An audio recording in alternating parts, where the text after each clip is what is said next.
Sud Radio, l'invité politique, Jean-Jacques Bourdin. 8h37 Sud Radio, merci d'être avec nous. Bonjour à toutes et à tous, bonjour à toutes celles et ceux qui nous rejoignent. Notre invité ce matin, Arnaud Robinet, maire Horizon de Reims. Bonjour. Bonjour. Et président de la Fédération hospitalière de France. Maire Horizon de Reims. Reims, vous allez recevoir les journées parlementaires, c'est cela, d'Horizon à partir de demain. Oui, dès demain, députés, sénateurs seront présents à Reims pour des sessions de travail. Session de travail avec Michel Barnier. Oui, Michel Barnier va venir à Reims, il a répondu positivement. Il va s'exprimer devant les parlementaires. Élus, les parlementaires. Horizon. Qu'attendez-vous de lui? Qu'attendez-vous qu'il vous dise? On attend d'un Premier ministre qu'il applique en tout cas une feuille de route claire et définie et qui réponde aux défis qui sont les nôtres, aux problématiques qui sont les nôtres. Elles sont nombreuses. Ah, elles sont nombreuses. Est-ce que les Français de l'hôpital la dette tout à l'heure, oui. La dette. Oui. La dette publique. Oui. La question de la sécurité, de l'immigration, du service public. On pourra parler tout à l'heure de la santé. Il y a du pain sur la planche, on attend véritablement des réformes, on attend des axes, on attend des objectifs, et Michel Barnier pourra compter bien évidemment sur les parlementaires Horizon. Alors, je vais vous parler de la dette, je vais vous parler de l'hôpital, je vais vous parler des services publics, je vais vous parler de l'immigration, mais Arnaud Robinet, je vais vous parler du futur gouvernement Michel Barnier. Est-ce que vous en serez ? Non, je n'en serai pas. Moi, je suis aujourd'hui maire de Reims. Il vous a proposé ou pas? Non, on m'a rien proposé. Vous savez, vous a rien proposé. Si on vous le proposait, vous diriez non. Je dirais non. Pourquoi? Parce qu'aujourd'hui, je le dis clairement, et sans langue de bois, je suis maire de Reims, président de la communauté urbaine du Grand Reims, et j'ai du boulot sur la planche. Qui plus est, président de la Fédération hospitalière de France, qui me laisse une certaine forme de liberté, de temps de parole pour défendre l'hôpital et le système de santé. Ça, c'est très intéressant, parce que l'hôpital est dans une situation préoccupante. Tout à fait. Le moins qu'on puisse dire, Arnaud Robinet. Alors, c'est un casse-tête, cette composition pour Michel Barnier. Il faut des ministres de droite, des ministres du centre, peut-être des ministres de gauche, peut-être des ministres du groupe Lyot, des ministres Horizon. Il y aura des ministres Horizon? Il y aura des ministres Horizon. On a 2 ministres sortants. En tout cas, j'espère qu'ils seront reconduits. En tout cas, des ministres Horizon seront pris dans le gouvernement. Reconduits, vous pensez? Vous avez des assurances? Est-ce que vous le demanderez d'ailleurs à Michel Barnier demain? Non, Édouard Philippe a rencontré Michel Barnier dimanche. Et je ne doute pas que le sujet a été abordé. Au-delà du soutien d'Horizon à Michel Barnier, il faut bien évidemment que Horizon soit représenté au sein du gouvernement. Nous avons Christophe Béchu, Frédéric Valletoux. Est-ce qu'eux-mêmes souhaitent rester? Je ne le sais pas, mais en tout cas, oui, Horizon doit être présent au gouvernement. Est-ce que vous accordez vous n'êtes pas député, mais est-ce que vous accordez votre confiance à Michel Barnier? Oui. C'est-à-dire que si vous étiez député, et les députés Horizon voteront la confiance. Tout à fait.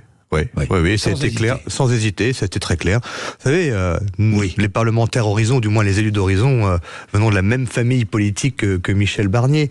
Nous le connaissons, nous avons travaillé avec lui lorsque j'étais parlementaire. Je rappelle qu'Horizon est l'aile droite de l'ex-majorité présidentielle, donc il y a très peu de choses qui nous séparent, et avant tout, c'est bien sûr l'intérêt du pays. Et aujourd'hui, on ne peut pas, faire les fines bouches et donner en disant, des gages, etc. Non, il est Premier ministre, il doit avoir une feuille de route, des objectifs. Si ces objectifs répondent aux défis de demain et que nous mettons en avant depuis plusieurs mois, voire plusieurs années, bien sûr qu'il aura toute notre confiance. Est-ce qu'il bénéficie, selon vous, de la bienveillance du Rassemblement national? Y a-t-il une alliance objective? C'est ce que disent beaucoup, notamment la gauche, qui ne cesse de répéter cela. Est-ce qu'il y a une alliance objective entre Michel Barnier et le Rassemblement national? Ça, c'est les éléments de langage, les EDL dans le jargon de la gauche et de LFI. Et franchement, moi, j'en donne peu d'importance. Non, faut arrêter avec ce discours. Il n'y a pas, d'accord, Macron-Le Pen et un Michel Barnier qui est sous surveillance du Front National ou du Rassemblement National. La seule chose qu'a dit Michel Barnier, il a tout à fait raison, et nous l'avons dit également, c'est que le RN représente 11 millions d'électeurs. Est-ce qu'il faut laisser ces électeurs sur le côté? Est-ce qu'il faut leur parler? Est-ce qu'il faut les prendre en considération? Ces électeurs, ce sont des Français avant tout. Il faut entendre leurs paroles, il faut entendre leurs craintes. Mais ils sont représentés par des élus, ces électeurs. Ces élus, il faut les rencontrer, il faut les écouter, il faut dialoguer avec eux et peut-être voter avec eux. Pardon, Mais il n'y a pas que les électeurs, il y a aussi les élus. Non, mais les élus représentent les électeurs, vous avez entièrement raison. Vous savez, le sectarisme n'a jamais fait avancer les choses. Moi, je suis pour le dialogue et l'échange, avec celles et ceux qui le souhaitent. Et oui, si Michel Barnier, le Premier ministre, doit échanger avec des élus et des députés du Rassemblement national, je vois pas ce qui l'empêcherait. Oui. Arnaud Robinet. Il y a un moment, vous savez, ce sectarisme que nous connaissons à l'extrême gauche, et notamment dans la gauche, cette fameuse ex-NUPES ou Front Populaire, elle est insupportable. On a vu le résultat, ils se sont tirés une balle dans le pied, enfin, ils n'ont gagné aucune élection, mais ils se sont tirés quand même une balle dans le pied avec la non-nomination de Cazeneuve, et donc ce sectarisme amène à l'échec. Point final. Aujourd'hui, dans la situation dans laquelle est le pays, il faut dialoguer, échanger, et, je dirais, respecter ces 11 millions d'électeurs. Alors, Michel Barnier, lorsqu'il était candidat à la primaire, candidat à la présidentielle, primaire LR, Michel Barnier demandait un moratoire sur l'immigration. Et est-ce qu'il faudrait, dans ce gouvernement Barnier, selon vous, un ministère de l'immigration? Alors, j'ai entendu cette proposition hier. Alors, j'ai vu que l'Élysée avait démenti, ou le Matignon avait démenti. Pas vraiment. Pas vraiment. En tout cas, moi, ça ne me choque pas. L'immigration est un vrai sujet. Vous savez, moi, donc, un ministère de l'immigration, pourquoi pas? Pourquoi pas? Moi, j'ai toujours défendu cette immigration choisie. J'ai regardé ce qui se faisait ailleurs. Je me suis déplacé notamment au Canada et autres. Avec un vote du Parlement chaque année définissant le nombre d'étrangers venant sur le territoire français en fonction bien évidemment des professions qui sont en tension et autres. C'est un vrai sujet. Si on met le sujet de l'immigration sous le tapis, eh ben oui, les Français se tournent vers les extrêmes et on l'a vu aux dernières élections. Donc oui, il faut aborder le sujet de l'immigration en toute transparence, avec une sérénité la plus totale et expliquer qu'une immigration maîtrisée, c'est aussi permettre un meilleur accueil à celles et ceux qui viennent en France. Arnaud Robinet, je vais revenir sur l'immigration à travers l'hôpital, parce que vous avez besoin d'immigration à l'hôpital. Vraiment besoin de médecins étrangers, vous avez besoin d'infirmiers, d'aides-soignants, etc., etc. Mais je voudrais vous poser quelques questions rapidement sur la dette publique, qui sera sous contrôle, c'est ce que j'entends, la dette publique. Mais il va falloir faire des économies, vous êtes bien d'accord? Bien évidemment. Mais où? Vous n'allez pas faire des économies à l'hôpital. Vous n'allez pas faire des économies dans les services publics. On ne fera pas d'économies à l'hôpital. Mais pour rebondir sur cette question, je suis véritablement, alors je vais pas dire en colère, parce que ça rappelle l'expression d'une ancienne candidate à la présidentielle, mais j'étais assez choqué des propos de Bruno Le Maire, disant que ce déficit et ces 16 milliards d'euros, d'ailleurs on ne sait pas d'où sortent ces 16 milliards, étaient dus à un dérapage des collectivités territoriales. J'avoue que les élus locaux, on a peu goûté et apprécié cette analyse. Je rappelle que les collectivités, nous présentons des budgets à l'équilibre. Je rappelle que... Il s'est défaussé? Mais bien sûr. Est-ce que vous pensez qu'il s'est défaussé en disant cela? Une certaine forme, oui. D'une certaine manière, oui, je le dis. Et si j'ai en face Bruno, que je connais bien, qui est un ami, je lui dirais, on ne peut pas parler comme ça aux élus locaux et aux collectivités locales. On assume des missions de l'État, que l'État nous demande, parfois sans compensation. On investit sur nos territoires. Même si les comptes des collectivités locales ne sont pas certifiés, hein. On n'est pas certifié, on est quasi chaque année contrôlé par la Cour régionale des comptes. Ça dépend des collectivités. On est assez. Les grandes villes, oui. Les communes de moindre importance. Non, mais les grandes villes, quelles sont celles qui investissent? Ce sont les grandes villes. Les pouvoirs publics ou administrations publiques, c'est 40%, voire 50% des investissements sur les territoires. On fait travailler les entreprises, on crée de l'emploi, on crée de la richesse, on assure un service public de proximité auprès de nos concitoyens. Et donc dire qu'aujourd'hui les collectivités sont responsables du déficit ou de la dette publique, c'est inentendable, on ne peut pas l'accepter. Et il faut que l'État, lui, par contre, se réforme en profondeur. Mais il y a un moment, il faut faire des choix. Et choisir, c'est aussi renoncer à certaines choses. Moi, je suis favorable à ce que l'État se concentre sur ses missions régaliennes ou se rapprochant du régalien. La justice, l'éducation, la sécurité, la santé. Revoir le modèle social en France, qui coûte excessivement cher. Il n'y a pas de honte. On a un modèle social qui date de l'après-guerre de 45, qui n'a jamais été réformé en profondeur. On a rajouté année par année, je dirais, des couches supplémentaires d'aide, d'accompagnement, etc. Mais il faut le remettre à plat. Il faut supprimer certaines aides. Je le dis, carrément. Il faut sûrement supprimer certaines aides ou les réduire, et avant tout créer de la richesse. Mais lesquelles? Il y en a pas. Vous savez, je donne un exemple comme ça. Alors allez-y. Mais un exemple qui ne peut pas être anecdotique. Le chèque de rentrée scolaire aux familles. Oui. Mais in fine, au départ, à quoi servent les allocations familiales? Oui. Pourquoi vous supprimez le chèque de rentrée scolaire? C'est un exemple parmi tant d'autres. Oui, mais non, voilà. Mais bien évidemment. Et quand j'entendais LFI nous dire que leur première mesure allait de mettre en place la gratuité de la cantine, la gratuité des fournitures scolaires, je veux dire, on déresponsabilise les gens. Je veux dire, on a des allocations familiales. Elles servent à accompagner les familles, à éduquer, à élever leurs enfants. Pourquoi rajoutons encore des chèques par-ci, des chèques par-là, etc. La France est trop généreuse et il y a un moment, il va falloir un langage de vérité, un discours de vérité, certes, qui est difficile à entendre, difficile à accepter, mais si nous voulons garantir la souveraineté de la France, il faut passer par là. L'hôpital public, 2 milliards d'euros de déficit en 2024, c'est bien cela, hein? C'est bien ça. 2 milliards d'euros. L'hôpital public a besoin d'argent? Arnaud Robinet? Alors, de la même manière, vous savez, je suis responsable. On ne demande pas plus d'argent à chaque fois. C'est pas ce que nous souhaitons. Nous, on demande à ce que l'hôpital public soit financé à sa juste valeur. 2 milliards d'euros. Sur ces 2 milliards d'euros, c'est 1,4 milliard d'euros dû au coût de l'inflation en 2023-2024 qui n'ont pas été compensés. L'activité de l'hôpital public redémarre. Il est même supérieur à ce qu'il était avant la Covid. Il y a un frémissement en termes de recrutement, infirmières, aides-soignantes.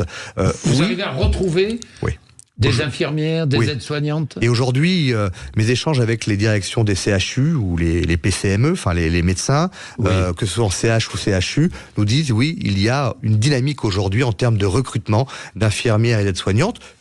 Ce sont peut-être des effets du Ségur de la santé, je suis objectif, et je le dis quand les choses vont dans le bon sens.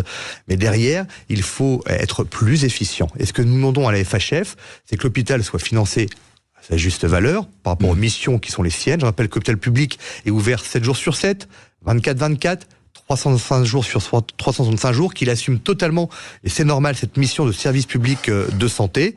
Mais derrière, c'est pas toujours plus d'argent, c'est être plus efficient. Il y a sûrement des réformes en profondeur à mener. Quel est votre objectif? C'est améliorer l'offre de soins, évidemment. C'est améliorer le fonctionnement de l'hôpital. C'est surtout permettre un accès aux soins à toutes et tous sur l'ensemble du territoire. Bien sûr. Et par là, vous demandez au privé. Vous demandez au privé de collaborer plus, de participer plus à l'offre de soins. Et surtout à la permanence des soins. Comment? Qu'est-ce que vous demandez? La loi de 2023, dite la loi Valtou, avant que Frédéric Valtou soit nommé ministre, justement, indique clairement que l'ensemble des acteurs du système de santé, privés comme publics, et donc doivent assurer ces permanences de soins. On attend aujourd'hui le décret d'application. C'est-à-dire qu'on ne ferme pas des urgences quand bon vous semble. C'est-à-dire que le privé et doit assumer garder des urgences ouvertes autant que le public. Autant que le public, ou alors, vous savez, sans être, je dirais, et en étant pragmatique, c'est-à-dire qu'aussi une collaboration en fonction des territoires, mise en place par les ARS, c'est-à-dire qu'à un moment, on ne laisse pas uniquement l'hôpital public assurer l'accueil aux urgences. Quand il y a du privé, ils doivent assumer une partie de ces urgences. Et je tiens à rendre hommage, je le dis clairement, à la médecine de ville et aux médecins libéraux qui, eux, ont compris la nécessité de collaborer avec l'hôpital public, de travailler main dans la main avec la mise en place des maisons médicales de garde, avec également leur participation au service d'accueil, les fameux SAS mis en place par le gouvernement, permettant de réorienter les patients pour éviter qu'ils engorgent les services d'urgence. Collaboration, complémentarité, public-privé, médecine de ville, on ne s'en sortira que par là. Oui, 1500 suppressions de postes d'internes. Le 1er novembre, dès le 1er novembre, alors, comment allez-vous faire? Alors, je vais vous dire une chose, c'est un abus de langage, il n'y a pas 1500 suppressions de postes d'internes. Ah bon, d'accord. En fait, en 2024, il y aura plus d'internes qu'en 2023. D'accord. Il y a eu une réforme des études médicales et du 3e cycle. Il y a des étudiants qui ont décidé de redoubler. C'est un choix. Et le nombre de postes d'internes, il est ouvert en fonction du nombre d'étudiants arrivant dans les services. Donc c'est pas une suppression de 1500, c'est 1500 internes qui ont décidé de ne pas de redoubler. Mais il y a plus de suppression de postes, c'est-à-dire que ils vont manquer. Alors, savoir qu'au moment où on se parle, on a plus de postes internes qu'il y en avait l'année dernière, et qu'en 2025, on en aura 11 000 supplémentaires. Alors, aujourd'hui, il est clair, vous l'avez indiqué en début d'interview, oui, l'hôpital public, mais comme le privé, fait appel à des médecins étrangers, les fameux PADU, et on a aussi besoin... L'hôpital public a besoin d'immigration. D'immigration, sur un temps peut-être donné, mais en tout cas, oui, il y a des médecins étrangers qui ont une formation parfois supplémentaire en France pour notamment avoir un niveau équivalent, et ce sera le cas encore cette année avec notamment ces fameux PADU, les médecins hors Union européenne. Dites-moi, Michel Barnier, je me souviens, quand il était candidat, était favorable à la suppression de l'AME. Vous vous souvenez de ça? Tout à fait. Hein? Oui. Vous êtes aussi favorable à la suppression de l'AME? Non, à une évolution, oui. À la suppression, non. Qu'on revoie peut-être le panier, je suis totalement ouvert.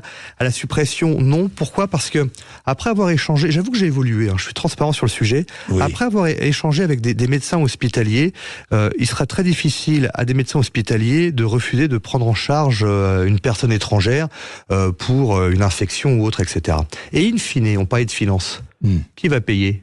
Il y a toujours quelqu'un qui paye à la fin. Ça va être l'hôpital public. Et donc, on va encore creuser les déficits.